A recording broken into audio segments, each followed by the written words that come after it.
Сите оние кои некогаш работеле во претпријатија кои веќе не постојат, кои се ликвидирани, односно не се евидентирани во Централниот регистар, имаат можност да го откупат, односно докупат стажот кој им недостасува до пензија. Она што треба да го сторат е да поднесат барање до подружницата на Фондот за пензиско и инвалидско осигурување. Иако поминаа 3 месеца од изгласувањето на овој закон, нема голема заинтересираност од таквите лица во Штип. Овие лица со самото барање го наведуваат периодот за кој се работи.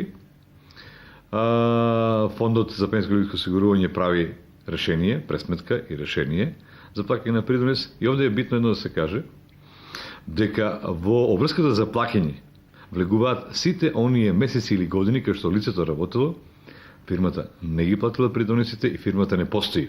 А можеби да работело и покај повеќе врзници, истите не постојат, значи целокупниот период за кој не е платен придонесот е обврска на самото лице кој поднесе барање. До сега во потрачната единица Штип се поднесени 2 барања, двете барања се реализирани, значи издадени се решенија и странките си го плаќаат придонесот.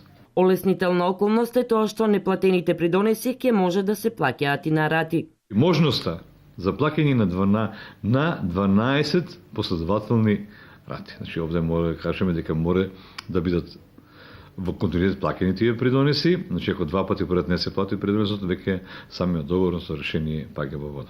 Новите мерки на владата, кои кон крајот на мај годинава беа изгласани во собранието, предвидуваат откуп на стаж со што би се решил долгогодишниот проблем на работниците од пропаднатите фирми. На ниво на држава станува збор за околу 20.000 граѓани на кои им недостига работен стаж за да остварат пензија, да си го платат придонесот за пензиско и инвалидско осигурување за неплатени придонеси заклучно со 31 декември 2008 година. Пред се станува збор за лица кои работеле во периодот на транзицијата, а компаниите не им го плаќале стажот. Дел од категоријата опфатена со овие мерки се и лица кои веќе се во пензија, но поради малиот стаж земаат помали пензии, како и лица кои се уште работат, но им недостига стаж за да се пензионираат.